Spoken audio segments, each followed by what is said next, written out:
দেশের দক্ষিণ পশ্চিম অঞ্চলের সর্ববৃহৎ চামড়ার বাজার যশোরের রাজারহাটে ঈদ পরবর্তী সময়ে মন্দা দেখা দিয়েছে।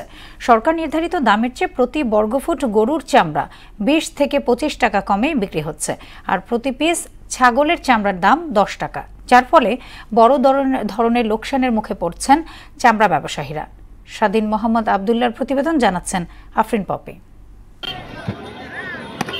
যশোরের রাজারহাটে সারা বছর কম বেশি চামড়া বেচাকেনা হলেও পশু কোরবানির পর সাধারণত চামড়ার আমদানি বাড়ে।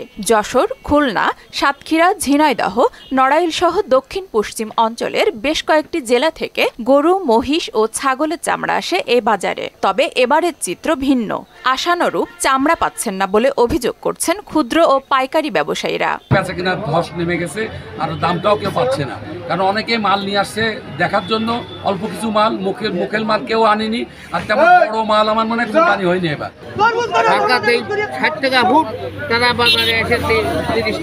বড় গরুর চামড়া ৮০০ থেকে ১০০০ টাকা আর মাঝারি গরুর চামড়া ৩০০ থেকে ৪০০ টাকায় বিক্রি হচ্ছে, আর প্রতি পিস ছাগলের চামড়া বিক্রি হচ্ছে ১০ থেকে ২০ টাকা। এতে হতাশ ব্যবসায়ীরা।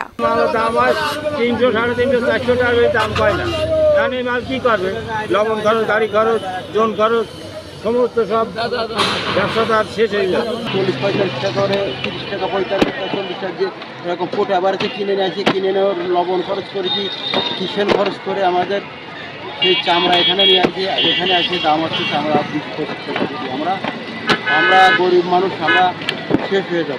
এদিকে চামড়া বাজারের ইজারাদাররা বলছেন, দীর্ঘ ছুটির কারণে ব্যাংক বন্ধ থাকায় নগদ টাকার অভাবে চামড়া বেচাকেনা কম হচ্ছে। এতদিন ব্যাংক বন্ধ, এটা ব্যবসায়ীদের জন্য চরম একটা ক্ষতি, এবং এটা আসলে একটা প্রবলেম হয়েছে যে সঠিকভাবে যদি আমাদের চামড়া বিদেশে রপ্তানি করতে পারতো, কিংবা আপনার সেই পরিমাণ দাম পাইতো, তাহলে দেখা গেল যে আমরা চামড়া শিল্পকে বাঁচাইতে পারতাম, এবং এটা আশানুরূপ একটা দাম আমরা নিশ্চয়ই আমাদের ঘরে উঠত। চামড়া শিল্পকে আধুনিকায়ন করা সহ বিদেশি বাজার ধরার বিষয়ে সরকারের দৃষ্টি আকর্ষণ করেছেন ব্যবসায়ীরা।